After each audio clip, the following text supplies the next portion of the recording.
Good morning friends. यदि आप अपने गुस्से को काबू नहीं कर पाते तो ये आज की कहानी आपके लिए है। हर इंसान अलग तरह का होता है। कोई ज़्यादा बोलता है तो कोई कम। कोई हर बात पर गुस्सा करता है तो कोई कभी कभी गुस्सा करता है। किसी को घूमना अच्छा लगता है तो किसी को घर में रहना पसंद है। हर व्यक्ति अलग अलग तरीके का होता है। आज हम बात करेंगे ऐसे व्यक्ति के बारे में जिनको गुस्सा बहुत ज़्यादा आता है, जो अपने गुस्से पर काबू नहीं कर पाते हैं।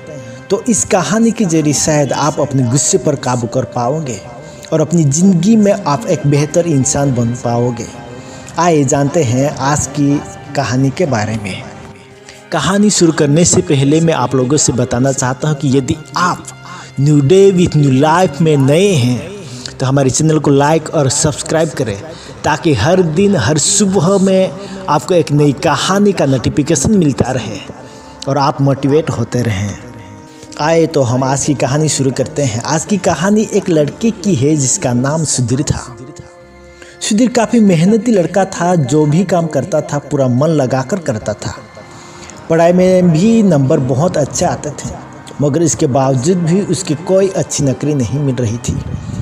सुधीर को गुस्सा बहुत जल्द आता था। उसे बहुत से लोगों ने समझाया कि अपना गुस्सा कम करे। वह सोचता भी था मगर कुछ कर नहीं पाता था। नौकरी ना मिलने के कारण उसने घर के ही बिजनेस में हाथ बटाना चालू कर दिया था, लेकिन उसके गुस्से की वजह से उसके बिजनेस में भी काफ़ी नुकसान हो रहा था। उसे हर कोई समझा कर हार गया था। एक दिन सुधीर किसी को फ़ोन पर झगड़ा कर रहा था। उसके पापा यह देख रहे थे। थोड़ी देर बाद उसके पापा ने उसको बुलाया और कहा, घर के पीछे खाली जगह है, कल सुबह वहाँ की सफाई करेंगे। अगले दिन सुधीर और उसके पापा पीछे बरमंदे में सफाई करने लगे। सफाई के दौरान वहाँ एक लकड़ी का बोर्ड मिला। पापा ने सुधीर से कहा, इस बोर्ड को अच्छी तरह से साफ कर दो और बाहर ले जाओ। सुधीर उस बोर्ड को साफ कर रहा था, तभी उसके पापा कुछ किले ले आए। उन्हें सुधीर की तरफ किलो को बढ़ाते हुए कहा, अब जब जब तुम्हें गुस्सा आए तब एक कील इस बोर्ड में लगा देना। सुधीर को पहले तो कुछ समझ नहीं आया, मगर उसके पापा के कहे मुताबिक वो वैसा ही करना शुरू कर दिया। कुछ दिनों में उसने महसूस किया कि उसका गुस्सा कम हो रहा है। उसने अपने अंदर आए इस बदलाव के बारे में पापा को बताया। और पापा ने उनसे कहा कि जिस तरह गुस्सा आने पर तुम इसमें कील लगाते थे, अब उसी तरह गुस्से को काबू करने पर उन लगाए गए कील को एक एक करके बाहर निकाल लेना है। लगभग 15 दिन बाद उस बोर्ड पर एक भी कील नहीं बची थी। सुधीर को लगा कि पापा यह बात सुनकर बहुत खुश हो जाएंगे और गले भी लगा लेंगे, मगर ऐसा कुछ भी नहीं हुआ। पापा ने कहा, उस बोर्ड को मेरे पास लेकर आओ। पापा ने उसका हाथ पकड़कर उस बोर्ड पर रख दिया।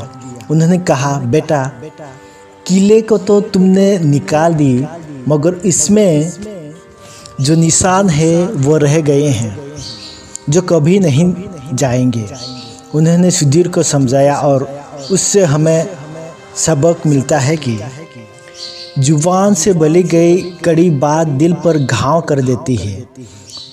बाद में चाहे तुम्हें कितना भी पछतावा क्यों ना हो, मगर तुम्हारी कही गई बात से जो तकलीफ सामने वालों को हो चुकी है उसकी भरपाई नहीं कर पा सकते हैं। बिना सोचे समझे आवेश में कही गई बात पर कभी कभी बाद में खुद को ही पछताना पड़ता है।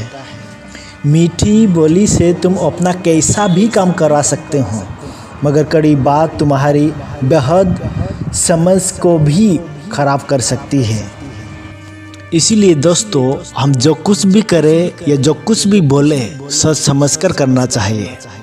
मुझे उम्मीद है कि ये कहानी आपको बहुत पसंद आई होगी। अगर आपको हमारे साथ जुड़े रहना है तो हमारे चैनल को लाइक और सब्सक्राइब करें। कल हम फिर से एक नई कहानी के साथ मिलेंगे। Thank you.